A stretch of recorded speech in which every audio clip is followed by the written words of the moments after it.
Now, Basil, you and I were talking backstage. You have a sort of unique perspective on this issue. You're actually buying some of this technology. So do you think that the U.S. is doing all it can to compete in the global energy space? That's kind of a loaded question, one could say, no? But let me, I'm going to try to answer this in the longest possible way as I watch sort of the clock run down. Let's take one step back, because ultimately you have cause and effect, and things are always interlinked. You have an outlook for U.S. energy, you have a discussion, high energy prices, low energy prices. Keep in mind, when energy prices are high, you immediately mobilize the renewables sector to start developing and investing. When energy prices are high, you start to see significant investment in what we call shale gas drilling and shale gas investment. Remember, 2 years ago, when there was a bit of a dip in the price of oil, a lot of that investment froze. You then have unprecedented investment in the United States petrochemical sector. And this is where the conversation begins to get extremely interesting, and I haven't heard this before. The petrochemical sector is going to produce a variety of products: polymers, rubbers, nylons, synthetic materials, everything you basically see in this room with the exception of wood, glass, and metal. Who's going to buy it? When this product is produced in the United States, I assume the intention is for this product to then go to a US manufacturer, to then be sold or potentially exported.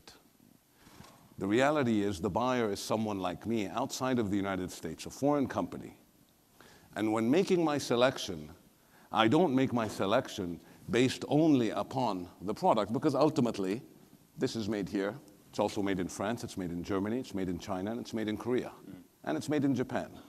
One of the key drivers for someone like me based on the African continent, who does not have access to capital, is there an export credit agency standing behind this plastic bottle? Because I'm intending on buying 50 million of them. And if the answer is no, I start looking at who can. And so the reality is, if the ultimate aim is to continue with this investment in the energy sector of the United States, to then take those products that are being derived from this aggressive energy policy, to then feed into the manufacturing sector, to then make its way outside the borders of the United States to foreign customers, increasing exports, increasing US jobs, there needs to be a very coherent export credit policy behind it.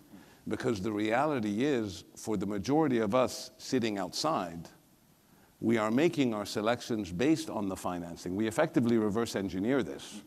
One of the things that I've always been saying, and just I guess like you being a foreigner, it's interesting to watch what's happening.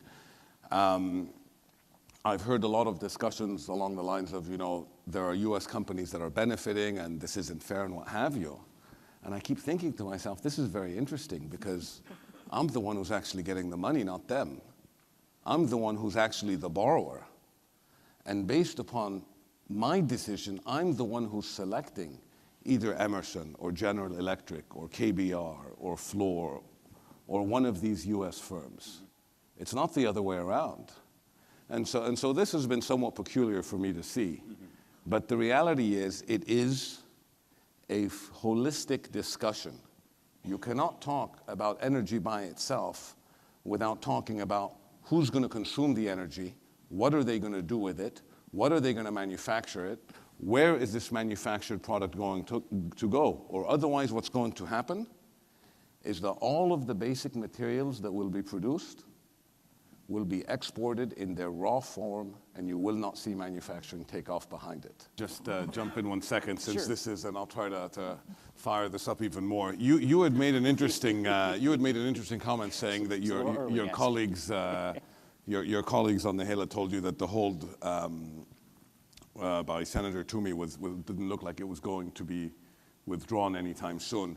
So let me talk in facts, because I think also part of the narrative, one needs to understand facts. Over the last 6 weeks, we have shifted as a company $1 billion of exports coming from the state of Pennsylvania to Western Europe. And this is entirely a consequence of the lack of export credits coming from the United States. we as a company, and So how many jobs would that have been in that is Pennsylvania? approximately 8,000 jobs. 8,000 jobs that left Pennsylvania These and were now are in actual Germany. purchase orders that have moved over the last 6 to 8 weeks.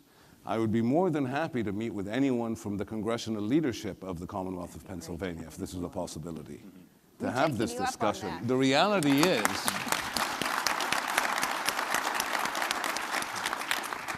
as a foreigner who is out attempting to purchase the goods and services, I don't understand it. But let me tell you what happens from my perspective, what happens next.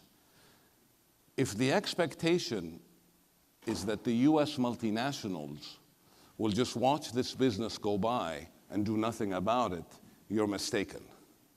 What the US companies will do is that they will set up manufacturing sites in foreign countries in order to say, yes, look, I'm so-and-so from the United States, but I will manufacture everything in Korea, or I'll manufacture everything in France or Germany, and you'll have an export credit agency supporting my order, so please place the order. It ultimately does consolidate onto a balance sheet of a US company. The next step behind that will be when those countries that have the manufacturing taking place say, listen, why don't you re-domicile? Why don't you come and carry my flag, and I'll give you a tax break and give you this benefit and give you that benefit. And this is unfortunately the next logical progression. When you start thinking that the board of any company is agnostic and is looking to increase shareholder value, and all of a sudden this becomes potentially very profitable or positive for the shareholders, he will have a difficult decision to make. And he could potentially be in breach of his fiduciary duty if he doesn't say, I recommend we move. Because our manufacturing is now entirely outside the United States. We are being supported by this one foreign government tremendously. We need to move to that country.